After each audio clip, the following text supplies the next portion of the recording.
I remember really loving Battle Network 2 when I first played it, but I think that's a somewhat uncommon opinion. While I believe it is well liked, I think most people would put it more in the middle of their list. Then again, with there only being 6 games in the series, the top and middle aren't too far apart, but I still probably have a little more love for this one than the average player. But what was it that made this one stick out so much for me? Starting with Battle Network 3 certainly came with a bit of a learning curve, and I remember this one being a bit more my speed. Plus, having this one follow up the original certainly made it shine by comparison. Or maybe it was just the edgier story and it having 2 of my favorite net navies, heck, maybe even top 2, making my adolescent brain instantly latch onto it. I've been looking forward to giving this one another go to see if it would live up to its lofty place in my memory. I'm Wes, the Explosion, and this is a look back at Mega Man Battle Network 2, originally for the Game Boy Advance. Last game, Plan Save the World, and this game continues from there. Rather than the terrorist organization WWW, bent on world destruction, this time we get Gospel, known as the Net Mafia, more interested in ruling than destroying. The crux of their plan comes down to assembling a set of powerful programs to create an ultimate Navi. It's not too different than what we were dealing with last time. Get the stuff to make the thing and use said thing to accomplish your goal unless an 11-year-old manages to beat you, but the tone is a lot different. While WWW's plans were pretty nefarious and could have easily led to a high body count, the way they were played off was almost cartoonish, which was only reinforced by the anime. With Gospel, on the other hand, things feel a lot more serious, with how a lot of their plans feel eerily similar to things that could happen in real life, and with how it's established very early on that they have no qualms about killing off agents who fail. Add into that the villains actually seem to have motivation this time, last game only Wily's beat being explained, whereas just about every character here has a reason, be it good, bad, selfish, or misguided, and a lot of what goes down feels a lot more real. Of course, it does dip into the ridiculous territory, especially when it comes to Shadow Man, an enemy so strong that he can overpower an entire country's military, and so cool that just to weaken him enough to fight him evenly requires a deus ex machina that feels made up on the spot. Then there's also the religious implication to the name, Gospel. While known as bass and treble in Japan, Forte and Gospel were the characters' original names, and while I always wondered if they understood the context of that second one, they leaned pretty heavily into it here. There's a lot of talks of prayer, calling on God in times of danger, and a few brief mentions of damnation. So while at first I thought it was weird that Gospel wasn't localized as treble again, it seems to be pretty intentional. I'm a Christian myself, though I try not to be a dick about it, and this makes me feel a little funny about the game, but I think that's more from wrestling with the implications of a man-made AI worshipping either the same or similar god. This feels like a rabbit hole I want to avoid for right now. Also worth mentioning, you travel to a country known as Netopia, which further investigation indicates is a combination of Europe and America. The area you go to has a castle, so my guess is that this is meant to be a bit more English, but I could be wrong. You get nice parts of towns and the slums. You also get a bit more of a realistic depiction of a child traveling alone than you'd ever see in Pokemon. Things not being honky-dory, but actually going pretty poorly for Lan as soon as he's outside of adult supervision. While it paints a pretty cynical picture of foreigners, I'm also a cynic and think people suck everywhere, so I can't criticize. There are a few odd depictions that bring to mind the whole warning that pops up when you open the collection, but since we already talked about religion, I'm not sure I also want to discuss stereotypes. All I'll say is my interaction with the guy in first class really made me raise an eyebrow when I first played this game years ago. Overall, I'd say they stepped up the writing considerably with the sequel, and while it can be a bit edgy and questionable at points, I do enjoy this game's story a good deal more than most other entries. The basics of gameplay are still the same in this one. You still get battle chips, and you still power up your buster with upgrades, as well as increase your health with HP memories. There are a few more rules and things to pick up though. First game, you could only have 5 Navi chips, and while that is still true, you're also restricted on your regular chips. Only 5 copies of one in your folder at once, regardless of the code. No more stacking your deck with the same chip to guarantee a program advance or a full hand of your favorites. Your folder does have a new function though. You can register a chip so that it always appears in your starting lineup. This ties into the new upgrade, Reg Up. Each chip has a value, and you need to increase your reg in order to register stronger chips. At first, you'll only be able to pick something pretty simple, but by game's end, you should be able to stack your hand with something pretty nice, if you've been keeping your eye out. You also get sub-chips, which are one-time use in between battle items that do things like refill your health or help you run through an area with minimal encounters. You start off by being only able to hold a few of each, but can increase your max with sub-mem-ups. And the mystery data is actually color-coded this time around. Greens being random and respawning when you jack in again, blues having a specific one-time drop, and purples being like blues but you need a sub-chip to unlock a shop for rare chips. Then we get to the main attraction, style changes. Each one has an element, which seems random, and a style, which is determined by how you play. You can hold 2 at once, or swap back to normal, and continued battles will level them up or grant you new ones if you're not currently trying to build one. I have to confess, I did not get all the combinations during my latest playthrough, but I have in others, so I might not have video, I can discuss them. Each element has a special charged attack, as well as will take double damage from its weakness. Aqua beating heat, which beats wood, which beats elect, which beats aqua. Aqua's charge shot is a bubbler, which is a straight shot that hits not only what it collides with, but also what's immediately behind. It has a medium damage output.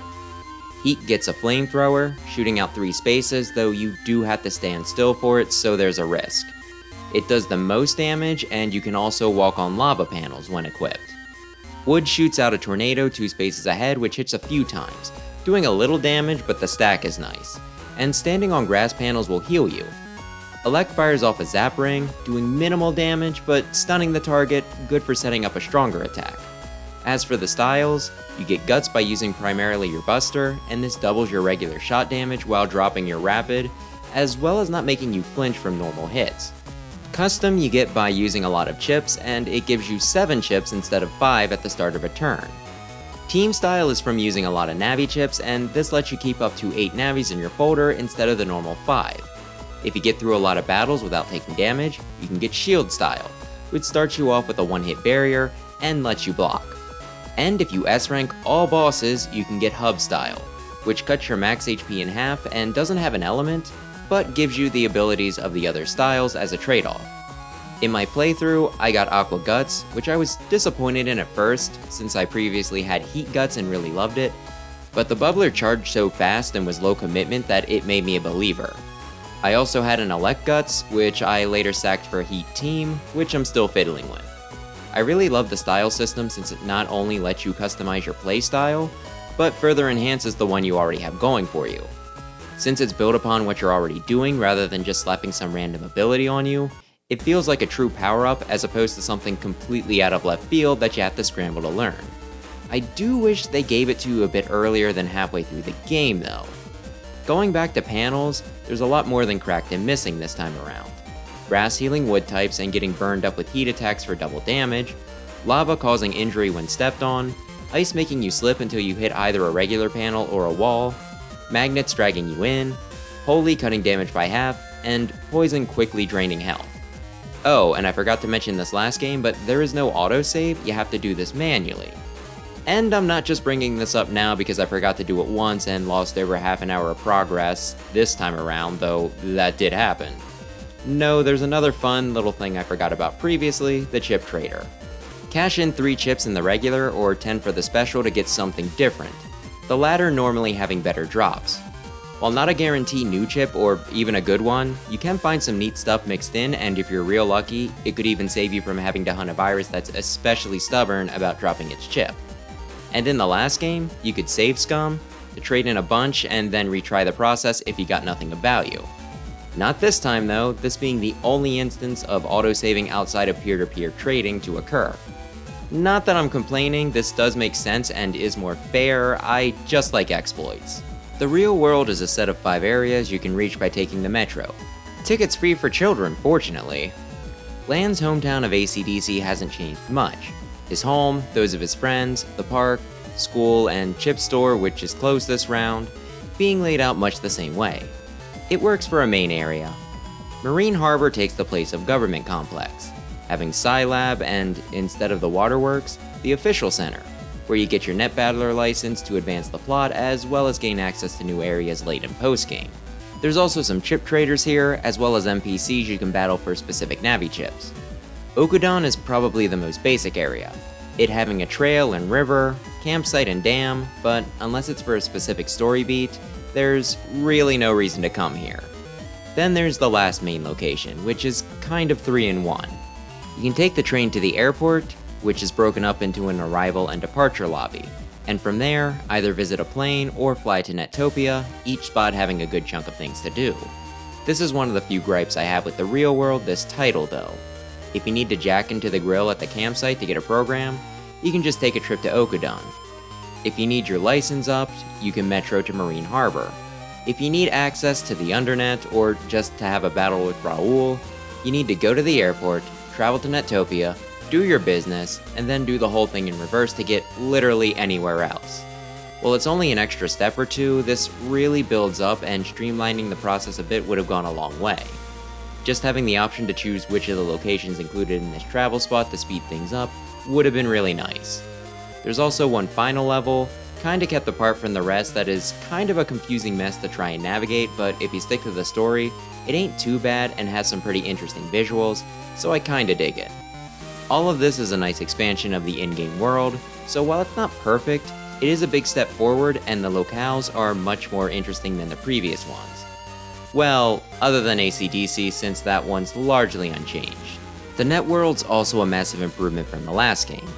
The main area has a lot more landmarks, as well as a few signs, so it's much easier to navigate. It's also broken up into several regions, each with unique backgrounds and paths, so it's always easier to tell approximately where you are, and if that's still not enough for you, pausing will tell you the name of the section you're in. Perfect when you're looking for something that's only found in a specific area. As for the individual dungeons, these are also pretty good. The gas system has puffs of air that blow you around.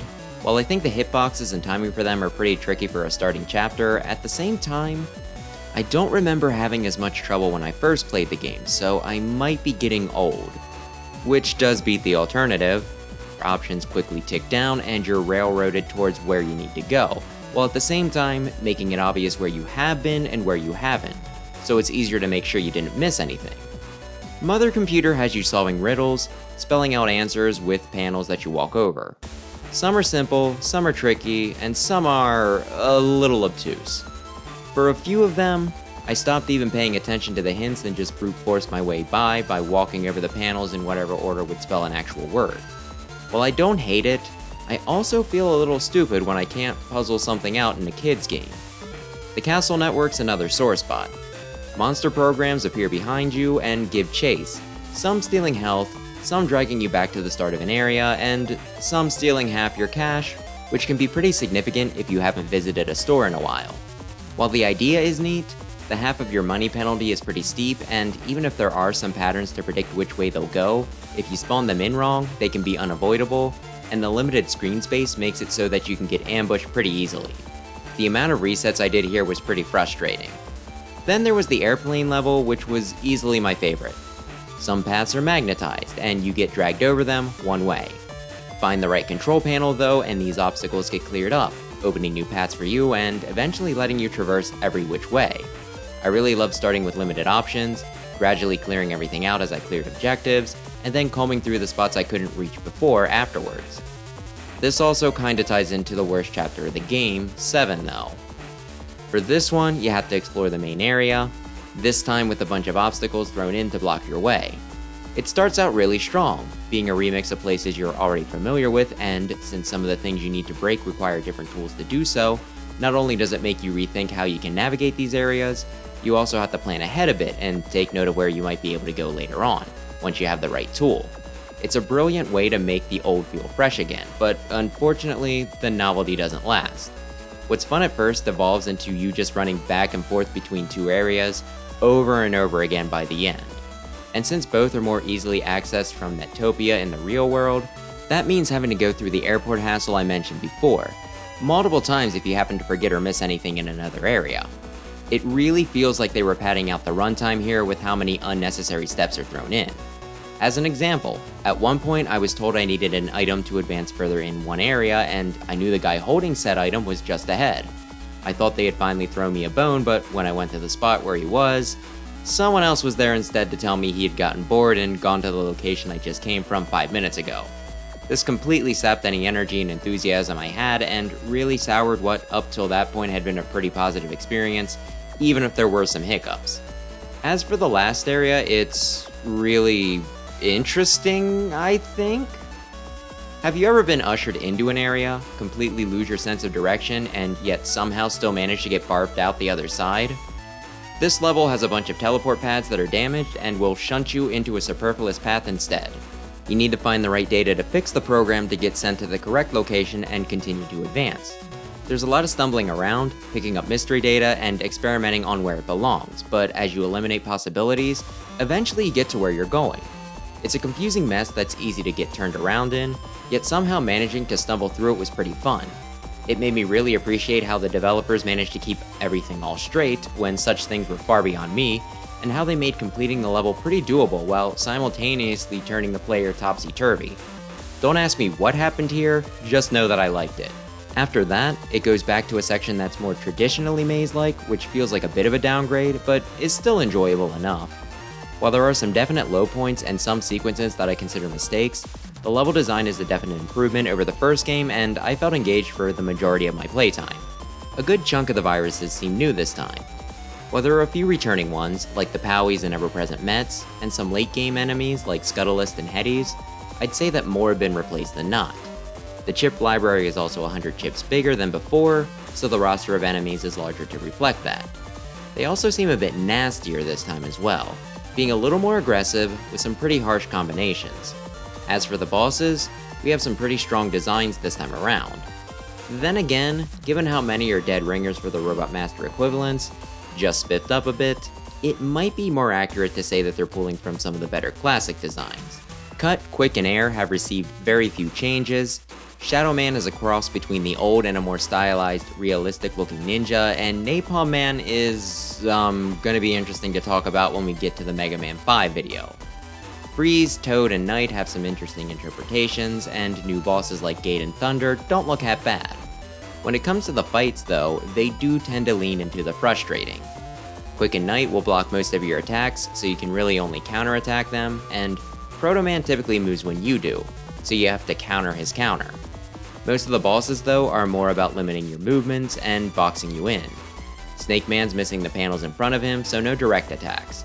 Cut Man has a rock in the middle of each side of the field and hustles you along with his cutters. Magnet Man pulls you into the center with his magnet line, making you an easy target for his attacks. Toad Man constantly fires tadpoles in the top and bottom rows, and Heat Man puts down flame towers that fade a split second before he puts out another one to keep you locked in place. The worst is probably Thunder Man, who has 3 clouds that float back and forth, blocking your way and your attacks. Honestly, between that, most of his moves flinching you but without iframes so he can combo stuff, and me using primarily Aqua Guts, made me hate having to go up against him in particular, and I'm still trying to get an S rank against him. Anyway, these bosses are a lot to deal with. While you can put together a folder to specifically tear any of them apart, there are about 12.5 of them, so swapping things in and out for each is a pretty big ask. There were a few pushovers, the first chapter Airman and, strangely, second to last Freeze Man, but this is certainly a roster that's going to test you. The game has an edgier tone, and this is reflected in the music. This makes me a little embarrassed to admit that it's probably my favorite OST in the series, though maybe something will unseat it as I replay through the rest. Still though, the bomb and airplane stages have tracks that are panic-inducing, the undernet sounds miserable, and the final areas are a mix of epic and probably more serious than a children's game warrants, but I still really like them. Also kinda neat how parts of the gas network sound almost like someone's whistling into the void. A lot of the real-world locations are kinda relaxing, but there's still a bit of hustle and bustle in the BGM for areas like the Official Center and Netopia. They also do a good job using the recurring themes. The main theme is a slight variation of the title screen from the last game, and how it's remixed for the hero theme is pretty exciting. Then there's Gospel's music, which has a slower pace for when you confront the bad guy and they exposit, slightly faster for the boss music, but it still feels like it's holding back a bit, maybe even concealing something nasty, and finally going all out for the final boss. It's a really good use of music and motifs.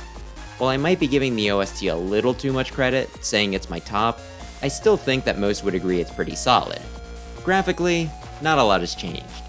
In fact, I think a lot of the sprites for recurring characters actually get reused, Yet I still think this game looks a lot better. While a few of the viruses do have a little more detail to them, what it mainly comes down to is setting. Marine Harbor has a lot more going on than the government complex's empty hallways. Okuden's pleasant to stroll through, even if it doesn't have a lot going on, and Netopia's streets are a lot more interesting to look at than Dentown's copy and pasted blocks. The net's where there's a really noticeable difference though. I already mentioned how the main area is more distinct, with more landmarks, but that aside, it really does look so much better that I almost got emotional when I first saw it again after being stuck in the previous game for so long. The more colorful walkways with shifting panels look like what you'd expect the inside of a computer to look like, and then they vary things up depending on the area on top of that. As for the dungeons, the walkways are much more detailed than the ones we got previously, and the backgrounds, while tending not to be anything too crazy, still feel a little more inspired and detailed than the last.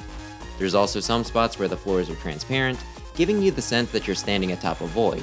While nothing groundbreaking, Battle Network 1 just left so much to be desired that I really appreciate just how much more pleasant it is to mosey around in this game. Sweet Christmas, it is such a step up. The difficulty is a decent bit higher compared to last game. There's still some esoteric sets of steps you need to do to advance the plot, which I think is just going to be a theme with this series going forward. While I'd say it's not as bad as before, I also had no qualms about using a walkthrough this time, which sped things up considerably, and I'd highly recommend. I recall one point where, after I had rescued one NPC, I had to go and seek out his friend in some obscure spot to get the data I needed to proceed later into the chapter, which was a bit of a frustration. Things get even more opaque when it comes to some of the side quests, but given that those are optional, some trial and error is a bit more understandable.